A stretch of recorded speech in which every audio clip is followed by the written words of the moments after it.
The city of Washington never truly slept. Its streets glowed under the weight of politics, power, and secrets that never saw daylight. Somewhere in the shadow of Capitol Hill, Charlie Kirk's voice had echoed only hours earlier, sharp and unrelenting. He had spent his evening standing before a restless crowd, warning them of corruption, of hidden hands steering America, of enemies who smile in your face while selling you out behind closed doors. It wasn't the first time he had delivered such a message. Charlie was no stranger to controversy. He thrived on it, but that night felt different. To his supporters, he seemed determined. To his critics, he seemed reckless. And to those closest to him, he seemed tired. The event ended just before 10 p.m. Charlie signed autographs, shook hands, posed for photos, and then quietly slipped into a black SUV that drove him back to his hotel. A few friends noticed he lingered longer than usual outside the venue, staring at the streetlights as if memorizing them. One of his aides later said, "It was like he knew he didn't have much time left." By 11:15 p.m., he was alone in his suite. Room service plates sat untouched. His speech notes were scattered across the desk. On his phone, there were 3 missed calls, all from the same number. At 11:43 p.m., Charlie made a call of his own. It lasted only 26 seconds, and then silence. At 12:07 a.m., a hotel security guard reported an incident on the street outside. By the time paramedics arrived, Charlie Kirk's body lay cold on the pavement. The headline the next morning didn't just shock the nation. It detonated like a bomb. "Charlie Kirk found dead. Police suspect foul play." The news spread in seconds. Television anchors broke into programming with shaky voices. Social media feeds turned black and white with photos of Charlie, tributes pouring in from his supporters. In Phoenix, a mother woke her husband at dawn, whispering, "Charlie's gone." In Texas, a pastor stood before his congregation, choking back tears. In California, his critics debated whether his rhetoric had finally caught up with him. But beneath the grief and the noise, a single question rose louder than the rest. Who killed Charlie Kirk? By noon, Washington's Metropolitan Police Department issued a statement. According to preliminary findings, the death looked like a robbery gone wrong. Charlie had been returning to his hotel when he was confronted by unknown assailants. A struggle ensued. He was pronounced dead at the scene. The explanation might have worked, if not for the details that followed. Charlie's wallet? Still in his pocket? His Rolex watch? Untouched on his wrist, even the keys to his SUV remained. Nothing had been taken, nothing except his phone. That single missing object flipped the story upside down. If this was a robbery, why leave behind thousands of dollars worth of valuables? But take only a phone? The final speech of Charlie's life became the centerpiece of every broadcast. Clips were replayed endlessly. They don't attack you when you're silent. They attack when you're exposing them. And make no mistake, I will expose them. To some, it was bravado. To others, prophecy. But detectives couldn't ignore one line buried in his address. "I have files.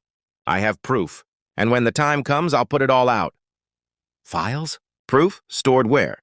Was that the reason his phone had vanished? 2 days later, grainy footage surfaced. A convenience store camera across the street captured the final moments. At 11:59 p.m., 3 figures appeared. Dressed head to toe in black, masks concealing their faces, they moved with precision, no hesitation, no confusion. They weren't wandering. They weren't drunk. They weren't opportunists. They were professionals. The tape glitched just as they closed in. Seconds later, the image froze on a still frame of Charlie Kirk walking alone. The killers were gone. So was the phone.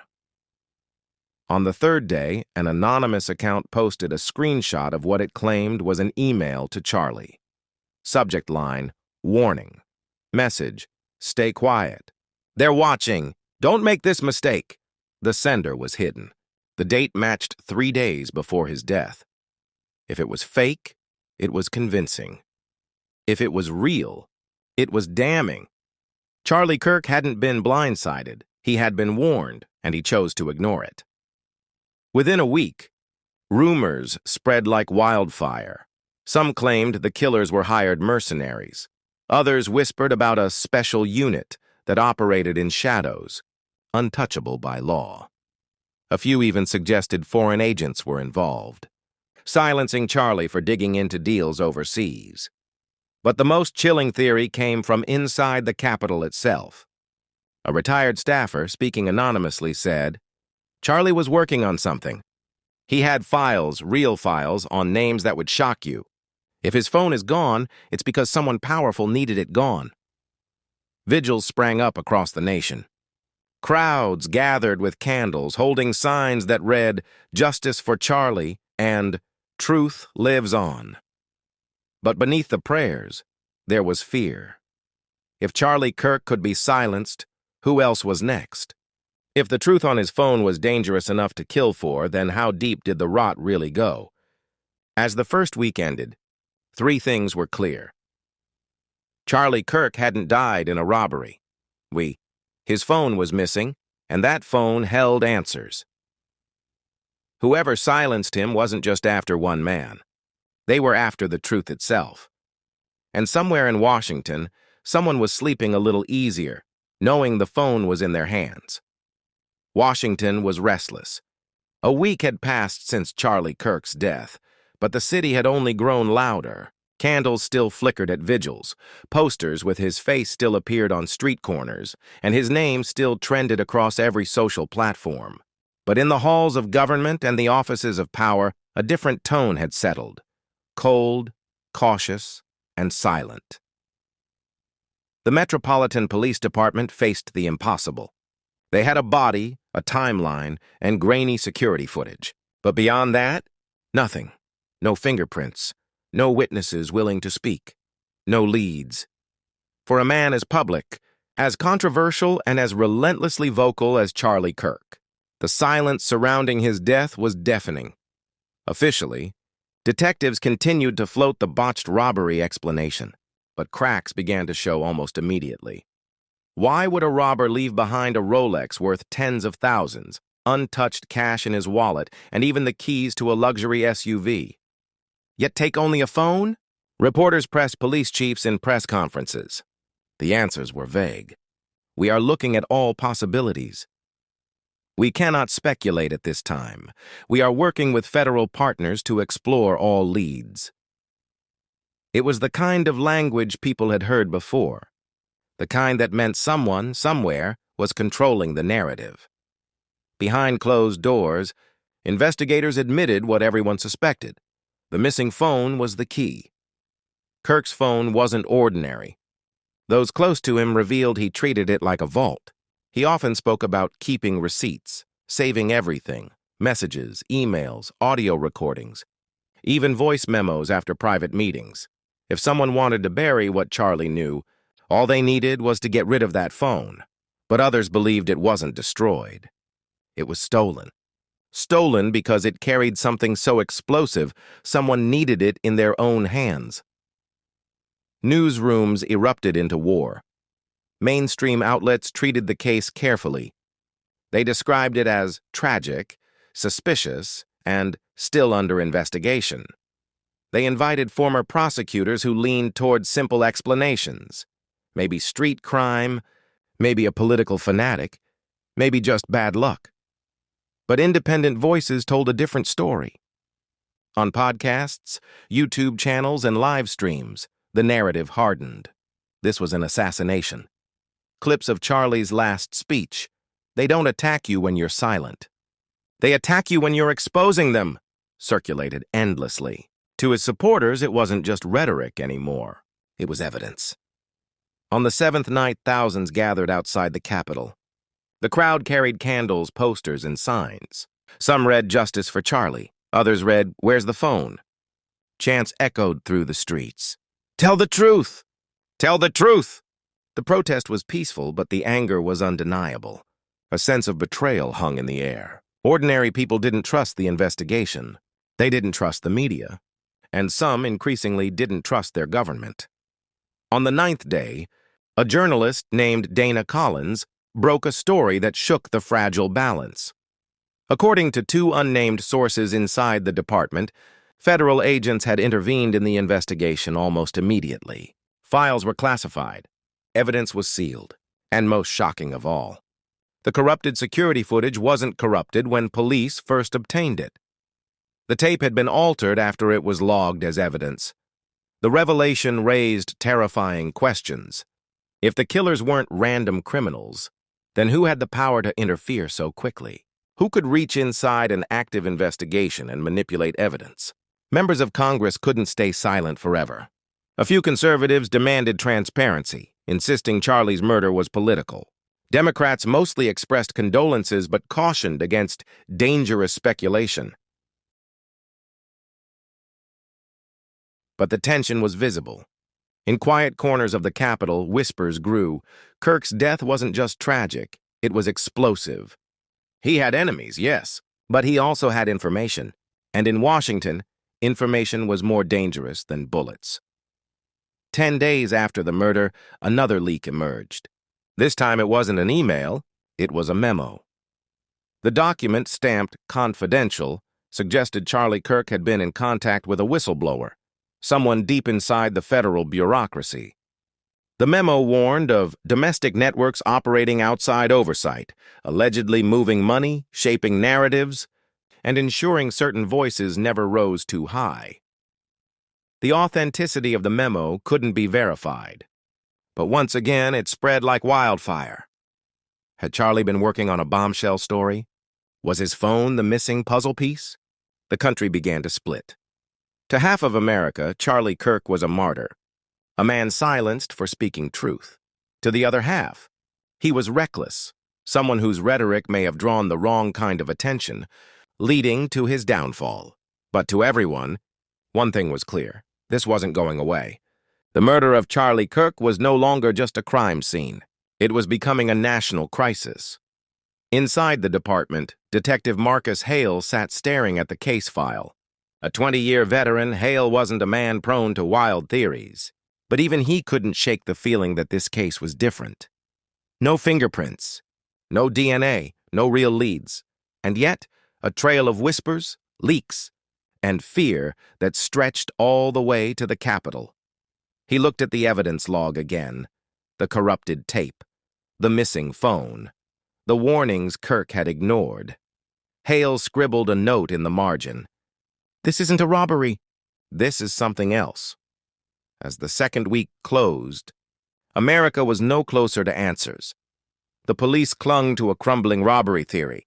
The media spun competing narratives. Protesters demanded justice. And behind the scenes, someone was working very hard to keep the truth buried. Charlie Kirk's death wasn't fading from the headlines. It was growing, like a storm no one could control.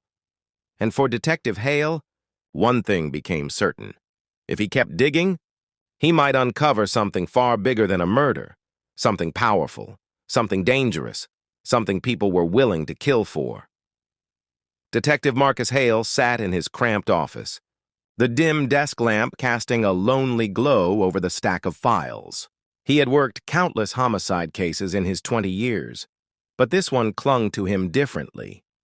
The silence from above, the missing pieces, the sense that every answer he found only led to darker questions. It was gnawing at him. He leaned back in his chair, replaying the crime scene in his head. Charlie Kirk lying on the pavement. No sign of forced struggle beyond a brief scuffle. No robbery. No random violence. Just precision. And then the missing phone. The detail wouldn't leave Hale's mind. Whoever did this didn't care about money. They cared about information. That phone wasn't stolen to be destroyed. It was stolen to be retrieved. Hale requested the assistance of a digital forensics specialist from the department, a young analyst named Rachel Singh. She was sharp, skeptical, and known for finding things others missed. "Phones leave trails," she explained as she flipped open her laptop. "Even if the device is gone, its last signals, calls, pings, connections, those don't just vanish. They're logged. Together, they combed through the final 24 hours of Kirk's digital footprint. At 10:17 p.m., he texted an associate. "Big night. Files ready." At 11:03 p.m., his phone pinged off a cell tower 3 blocks from the hotel. At 11:43 p.m., the call. 26 seconds long. No recipient listed in the public record. Then, nothing. The trail went cold. Rachel frowned. It's like the phone went dark. Not just turned off, wiped. Wiped? Hale asked. Yeah, someone killed the signal completely. That's not normal. That's intentional. You'd need specialized equipment. For Hale, the implication was chilling. Whoever had the phone wasn't just some street thug. They had the resources and the knowledge to erase it from existence. Meanwhile, on Capitol Hill, politicians tried to bury the firestorm. A bipartisan committee issued a statement urging calm and patience. Let law enforcement do their job. But the words rang hollow. Clips of Charlie's last speech still dominated the internet, his warning about files fueling theories that this wasn't just murder, it was silencing. Some lawmakers quietly admitted unease. One staffer leaked to the press. Everyone's nervous. If Charlie really had dirt on powerful names and it's gone now, what if the killers use it? What if they blackmail people? It's not just about Charlie anymore. It's about who holds that phone. Cable news split into 2 camps. On one side, anchors urged restraint. They warned against conspiracies and emphasized waiting for evidence. On the other, independent commentators grew louder. They dissected Charlie's last speech frame by frame, searching for hidden meaning. They dug into his past interviews, where he spoke cryptically about files and friends in dangerous places. One viral clip resurfaced from months earlier. Charlie had said, "If anything ever happens to me, just know, it wasn't random. I keep records. I keep everything." The clip replayed millions of times. To many, it was confirmation. His death wasn't a coincidence. Charlie Kirk's funeral was broadcast live. Thousands attended. The church overflowed with mourners, supporters, and cameras. His mother, voice trembling, said, "My son loved this country. He believed in truth even when it cost him." The eulogy, delivered by a longtime ally, drew thunderous applause when he declared, "Charlie wasn't just killed. He was silenced. And we demand answers." Outside, the crowd chanted again, "Where's the phone? Where's the phone?" That night, Detective Hale received an unmarked envelope slipped under his office door. Inside was a single sheet of paper with no signature. It contained 2 lines. "The phone is not gone. Look at the bureau." Hale's chest tightened. The bureau? Did they mean the FBI? He had suspected federal interference since day one. But to see it confirmed, if it was genuine, meant the case had just crossed into dangerous territory. He leaned back, staring at the ceiling. If the FBI had the phone, then the murder wasn't a simple crime. It was a cover-up. And if it was a cover-up, then anyone who dug too deep, including him, was at risk. Days later, another twist emerged. A self-proclaimed whistleblower, hiding behind a voice filter in an online live stream, claimed they had accessed fragments of data from Charlie's phone before it was wiped. According to the hacker, the files included a list of undisclosed donors tied to shadow organizations, recordings of private conversations with high-ranking officials, evidence of secret financial flows overseas. The claims couldn't be verified, but they ignited a firestorm online. Supporters demanded the files be released. Critics dismissed it as fantasy. Yet for Detective Hale, it felt too specific to ignore. He made a note. Phone was target. Killers were retrieval team. Behind closed doors, whispers spread among lawmakers. Charlie was reckless. He had things he shouldn't have had. If the files leak, careers will end. One senator, caught off mic, muttered, "If the public finds out what he knew, it's not just Washington that falls. It's the whole system." The remark was leaked to the press within hours. Though quickly denied, it added gasoline to the fire. What could possibly be so explosive that it could bring down the entire system? Detective Hale stared at his growing caseboard. Strings and notes connected like spider webs. The warning email, the memo, The envelope about the bureau. The hacker's claim. Every thread led to the same center. The missing phone. He knew pursuing it further meant crossing a line. His superiors had already warned him to focus on the evidence we do have. The subtext was clear. Stop chasing the phone. But Hale wasn't wired that way. To him, the truth mattered, even if it was buried under a mountain of lies. By the end of the third week, America wasn't calmer, it was angrier. The official investigation stalled. Leaks and whispers spread faster than facts. And the first solid clue suggested the missing. Phone wasn't gone at all. Someone had it. Someone powerful. And if the whispers were true, that someone wasn't just protecting themselves. They were protecting the system. Detective Hale exhaled slowly, whispering to himself, "This wasn't just a murder. It's a message." And somewhere in Washington, someone was listening. Detective Marcus Hale hadn't slept properly in days. His office smelled of stale coffee and paper, the walls covered with crime scene photos, notes, and maps. The red string webbing across the board told a story, but the ending was still missing. The missing phone. Always the phone. Rachel Singh sat across from him, tapping furiously at her keyboard. The blue light from her monitor flickered against her glasses. "I've been running signal forensics again," she muttered. "Remember how we thought the phone went dark at 11:43? That wasn't entirely true." Hale leaned forward. "What do you mean?" Rachel pulled up a graph.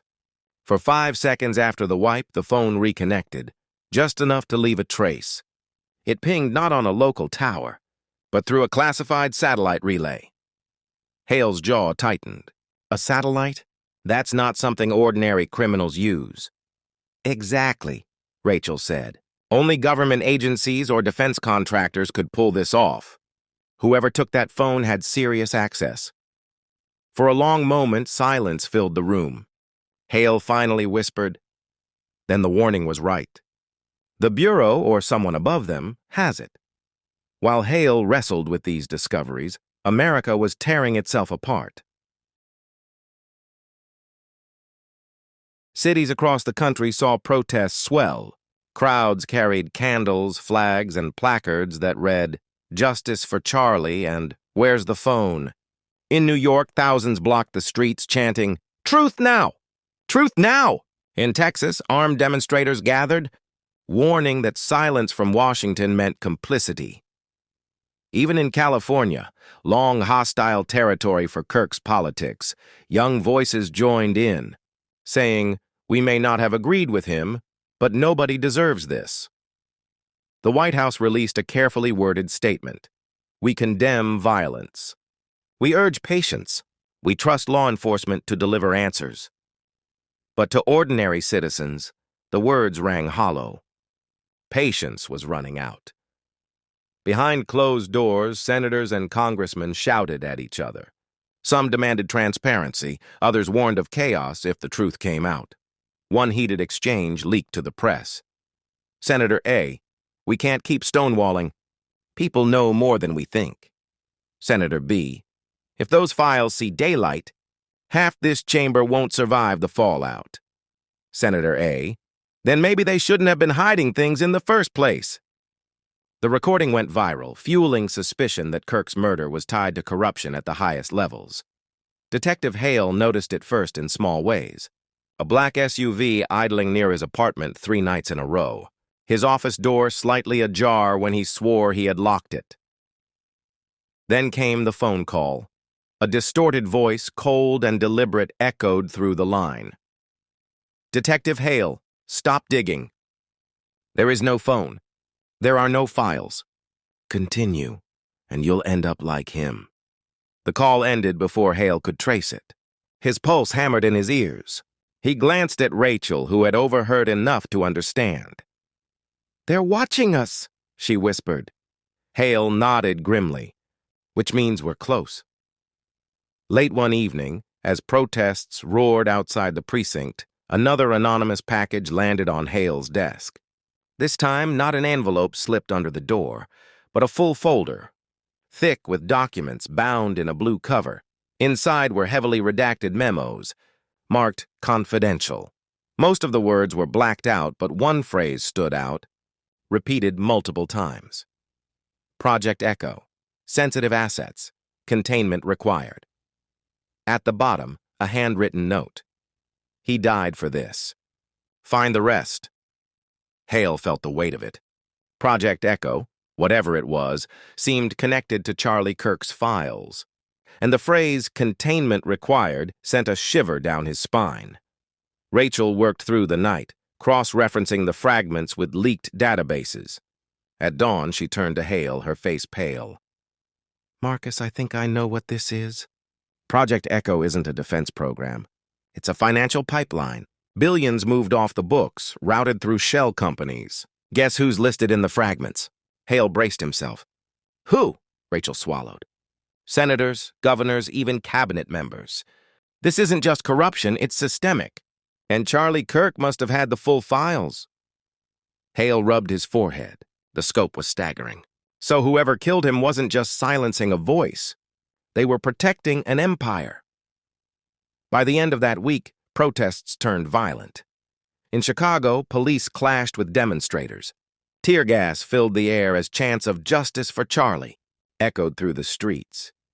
In Washington, thousands camped outside the Capitol, demanding accountability. Some protesters carried placards with Charlie's face and the words, "He warned us." Others held makeshift replicas of a blue folder, waving them in the air like proof of betrayal. The government tried to control the narrative, but the anger was too widespread. That night, as the city burned with unrest, Hale sat alone in his car, staring at the blue folder on his passenger seat. He knew the risks. If he pushed forward, he could lose his badge, his freedom, even his life. If he stopped, he'd be complicit in burying the truth. His phone buzzed. A text from Rachel. "We're in too deep to quit. If they want to silence us, let them try. We owe him this." Hale looked out at the distant Capitol dome glowing against the night sky. For the first time since the murder, he felt clarity. He whispered to himself. Charlie Kirk wasn't silenced for nothing. If the files exist, we'll bring them out, even if it costs everything. Detective Marcus Hale had crossed a line. He was no longer just investigating a murder. He was taking on a hidden machine that stretched from dark alleys to the halls of power. The blue folder sat heavy beside him, its secrets burning like fire. And somewhere in the shadows, those who had orchestrated Kirk's death were watching, waiting, preparing their next move. The question was no longer who killed Charlie Kirk. It was, how far will they go to bury the truth? Detective Marcus Hale had been a target before. Angry gangsters, bitter widows, criminals who thought bullets could end justice. But this time felt different. This wasn't desperation. This was strategy. It happened on a Tuesday evening. Hale and Rachel had just left the precinct, the blue folder locked in Hale's briefcase. The night air was thick with tension. Sirens in the distance. Protest chants echoing from downtown. They walked toward Hale's car parked under a flickering streetlight. That's when the black SUV pulled up. 3 men in masks jumped out. No words, no hesitation. They moved like trained operatives. Rachel screamed as one lunged for the briefcase. Hale fought back, swinging hard, landing a punch that staggered his attacker. Another man drew a stun gun, crackling blue. Hale ducked, the current searing the night air inches from his neck. Rachel, quick thinking, smashed her laptop bag into one of the masked men's faces, buying Hale a moment. He drew his service weapon, firing a warning shot into the ground. The attackers froze. Then, without a word, they retreated to the SUV and sped away into the darkness. Breathing heavily, Rachel clutched Hale's arm. "Marcus, they weren't muggers. They knew exactly what they wanted." Hale nodded grimly. "The folder. They'll try again." 2 days later, Hale received an encrypted message on his personal email. It was short, unsigned. "Meet me at Lincoln Memorial. Midnight. Alone. I can help. An enemy of the Bureau." Against his better judgment, Hale went. The memorial loomed silent, bathed in moonlight. A lone figure stood at the base of the steps, coat collar turned up. The man spoke softly, urgently. "I don't have long. I work inside the bureau. I know what you're chasing. The phone, yes, we have it. But it's bigger than you think." Hale's jaw tightened. "Why come to me?" "Because not everyone in the bureau agrees with what's happening. Kirk's files, they weren't just political dirt. They were evidence of something called Project Echo, money laundering, foreign payoffs, blackmail networks. The kind of thing that collapses governments if exposed." The insider slipped Hale a flash drive. "This has fragments. Enough to prove I'm telling the truth. But be careful. They're watching everyone. If you push too far, you won't just lose your badge. You'll lose your life." Before Hale could reply, the man disappeared into the shadows, leaving only the faint smell of cigarette smoke behind. By now, Washington was under siege.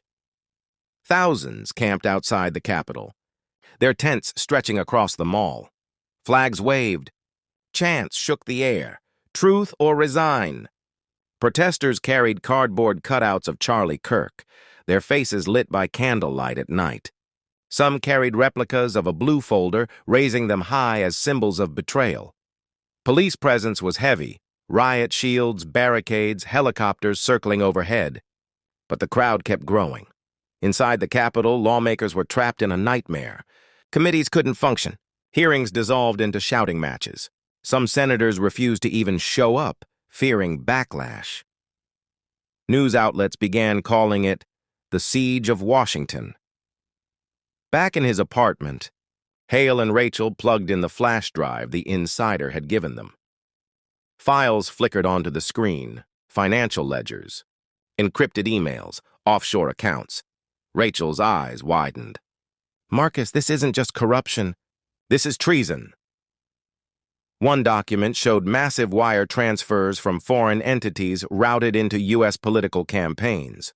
Another contained private recordings, officials making promises in exchange for money. And then, a final file, a half-corrupted video. Charlie Kirk himself sitting at his desk, speaking into the camera. "If you're seeing this, I'm probably gone. They'll call it a robbery, a tragedy, maybe even a conspiracy theory. But it's not. I've kept records, and if the blue folder reaches the public, the truth will be undeniable. Don't let them bury this." The screen glitched, then went dark. Rachel whispered, "He knew." Hale clenched his fists. And they killed him for it. The media couldn't ignore the unrest anymore. Independent outlets began reporting rumors of Project Echo, connecting the dots between protests and leaked fragments. Hashtags like Echo Files and Blue Folder Truth dominated timelines. Mainstream anchors tried to discredit the claims, but the effort backfired. The harder they dismissed it, the louder the public demanded answers. In one viral clip, a teacher in Georgia told her students, "This is why truth matters. When leaders hide secrets, people suffer." Ordinary Americans were beginning to see Charlie Kirk's death not just as a tragedy, but as a symbol of systemic corruption. Late one night, Hale returned home to find his apartment door ajar. Gun drawn, he entered cautiously. The place had been ransacked, drawers overturned, papers scattered, furniture slashed open. And on the wall, written in red spray paint, were 3 chilling words: "Stop or die." Rachel stood frozen behind him.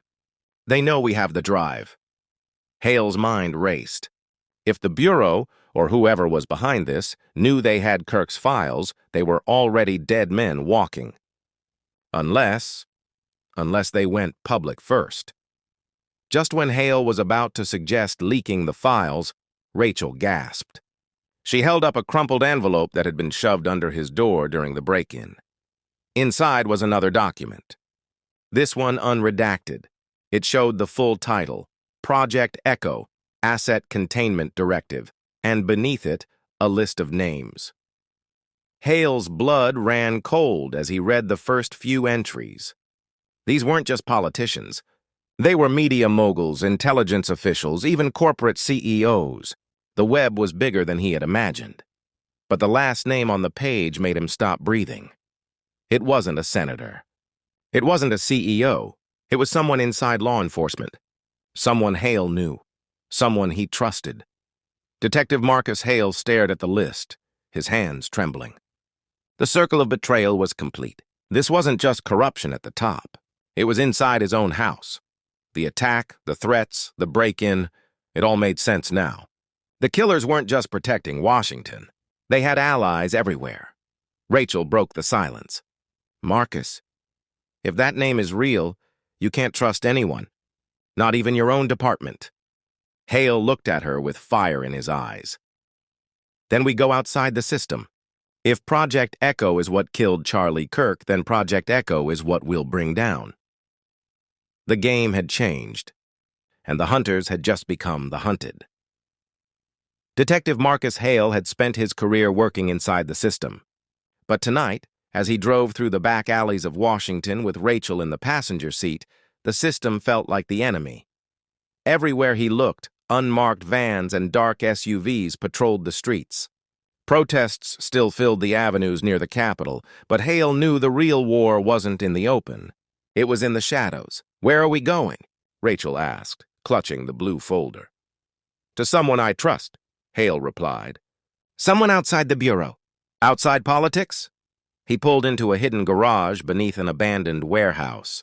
Inside waited an old contact, Jack Monroe, a grizzled former investigative journalist who'd spent decades exposing scandals before being blacklisted by every major network.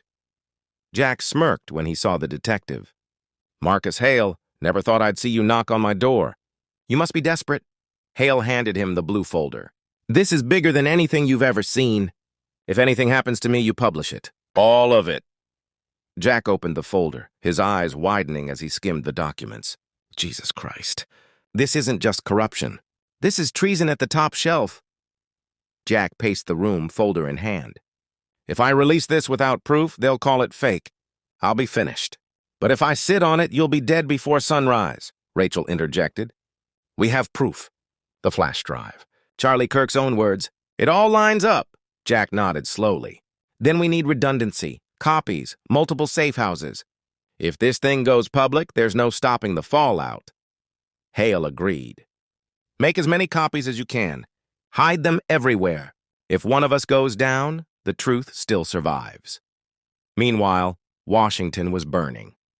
The protests had turned into full-blown clashes with law enforcement.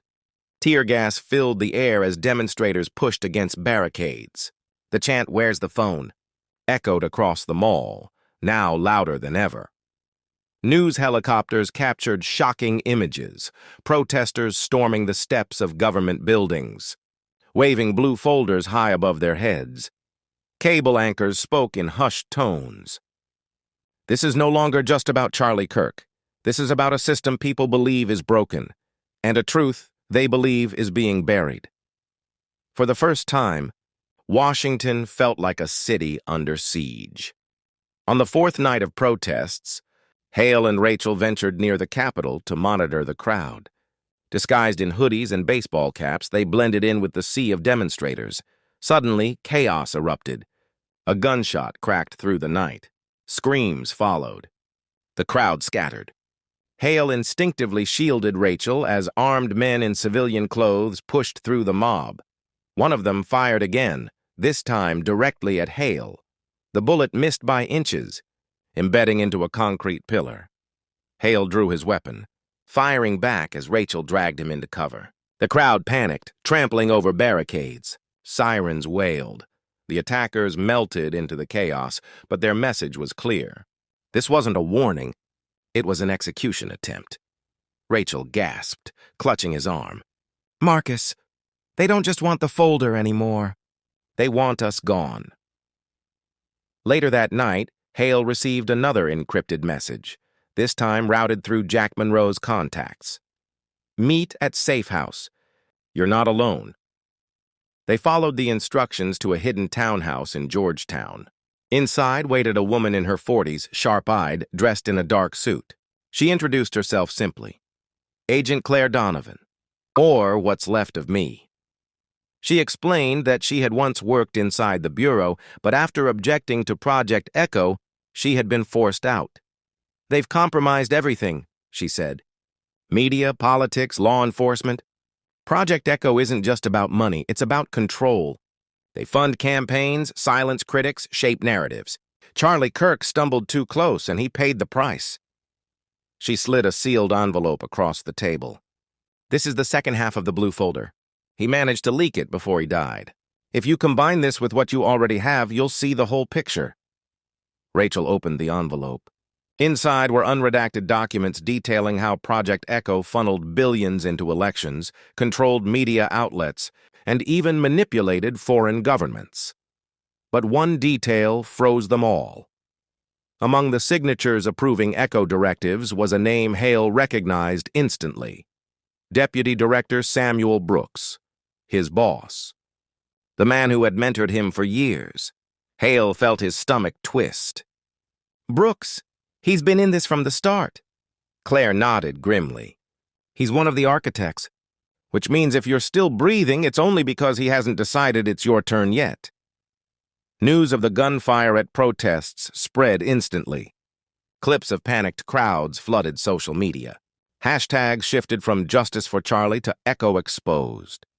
For many Americans, the gunfire confirmed what they already believed. The government wasn't protecting them. It was silencing them. In some cities, police officers themselves began to refuse orders, siding with protesters. Governors demanded federal intervention. The nation teetered on the edge of collapse. As dawn broke, Hale stood on the rooftop of the safe house, watching smoke rise over Washington. The blue folder, now complete, lay heavy in his hands. The evidence inside could bring down the most powerful names in America, but it would also make him the most hunted man in the country. Rachel joined him quietly. Marcus, once we release this, there's no turning back. They'll come for us with everything. Hale looked at her, eyes steady. They already have. But Charlie Kirk didn't die for nothing. If we don't finish this, his death means nothing, and I won't let them bury the truth. He tightened his grip on the folder. The only way out is through. The line had been crossed. The blue folder was complete.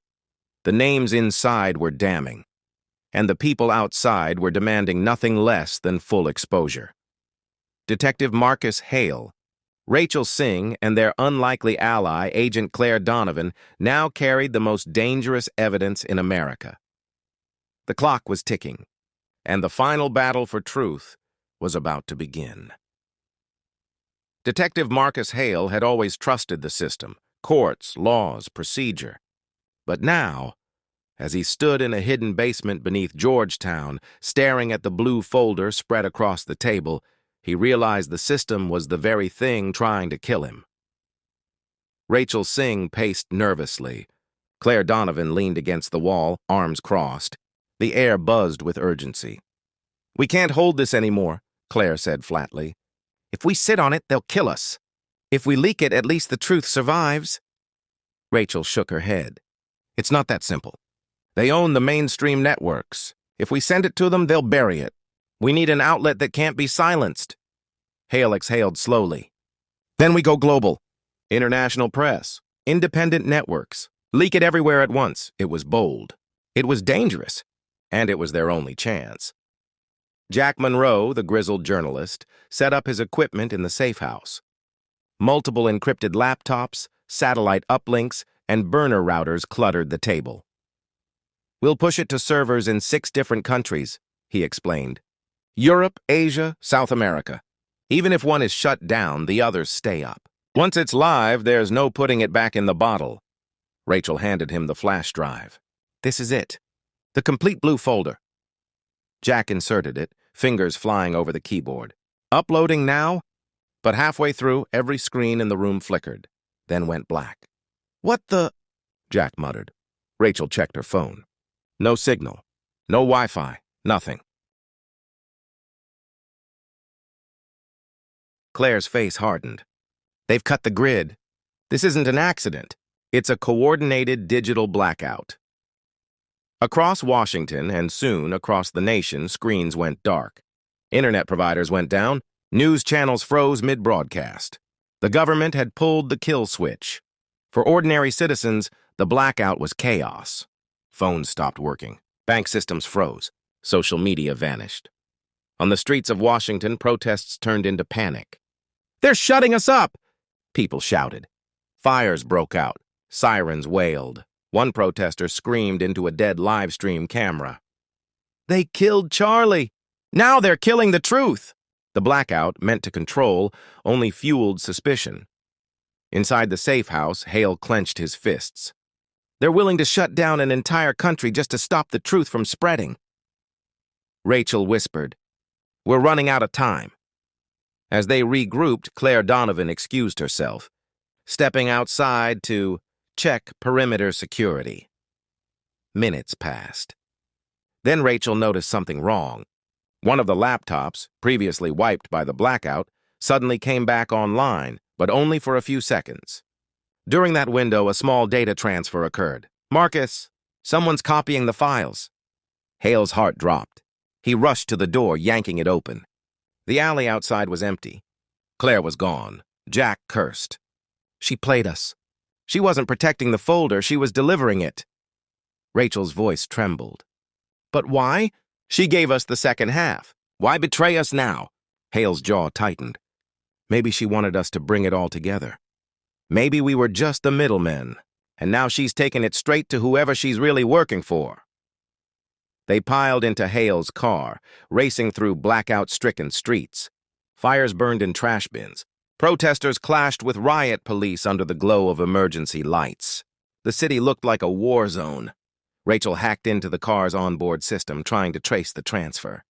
It was routed to a local network node, not far from here.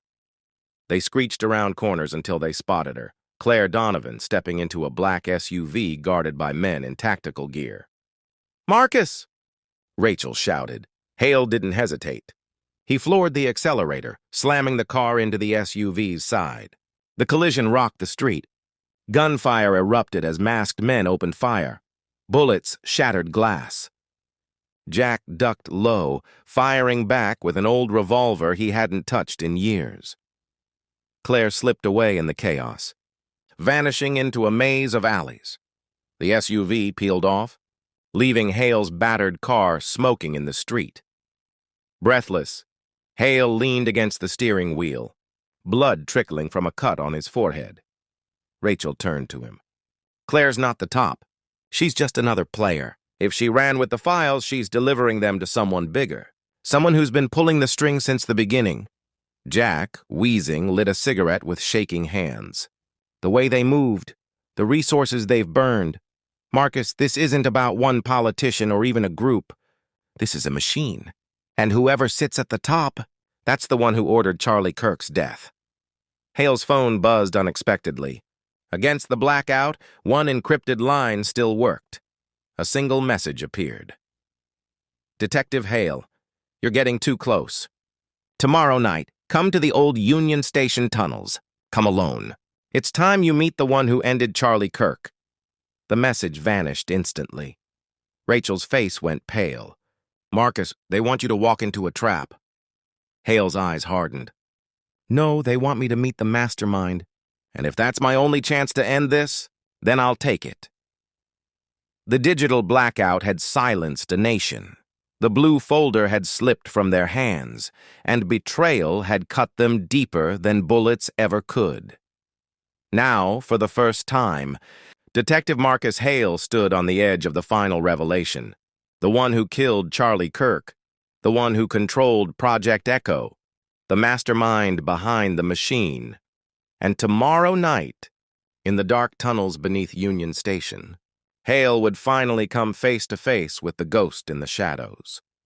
But he knew one thing with certainty.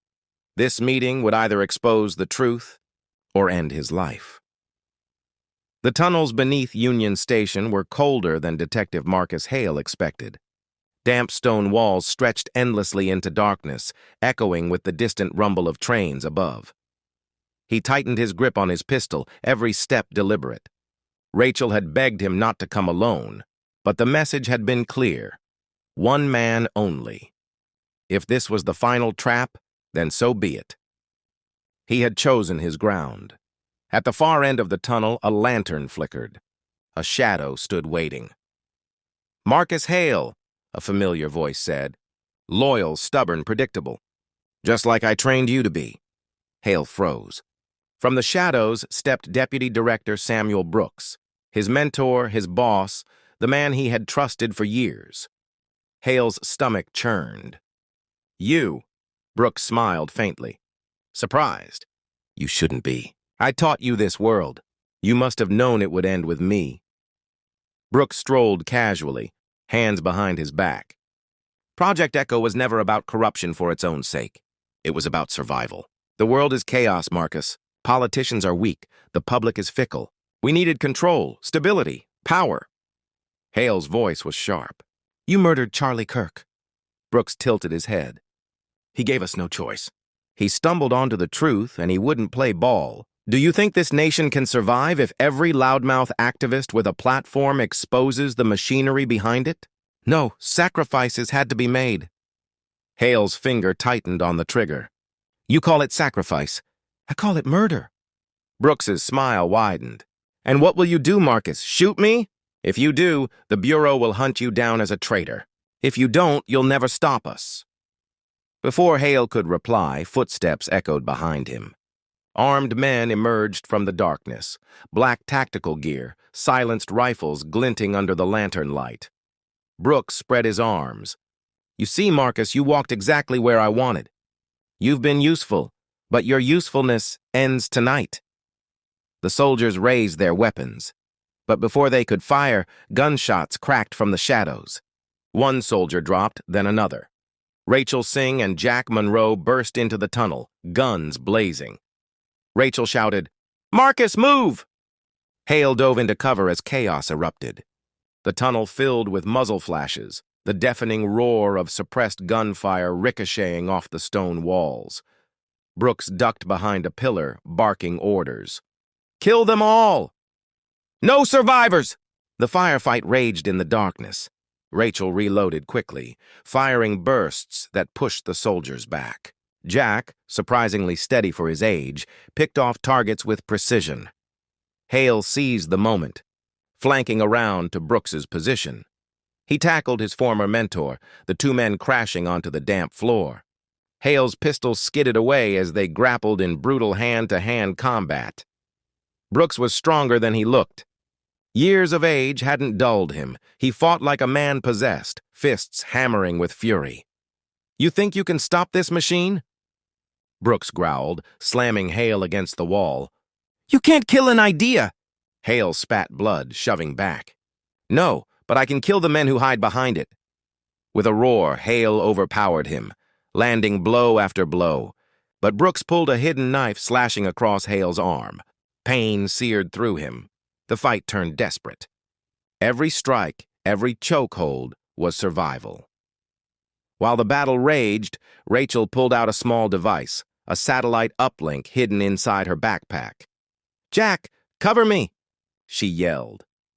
Jack nodded, firing at the soldiers as Rachel connected the flash drive.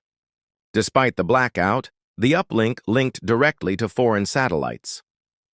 Lines of code streamed across the tiny screen. The files began to transfer. Brooks noticed.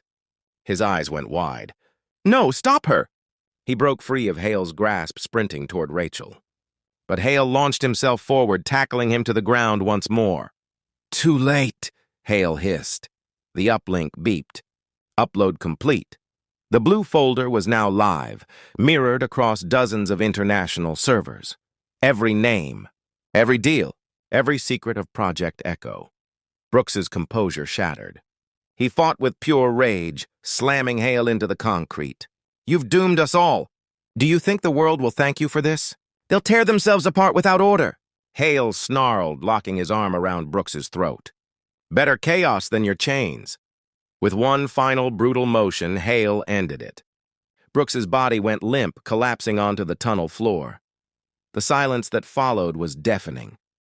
The surviving soldiers, realizing their leader was gone and the leak unstoppable, dropped their weapons and fled into the shadows.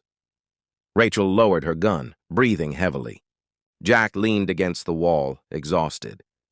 "It's done," Rachel whispered. "The world knows." Above ground, the blackout began to crack.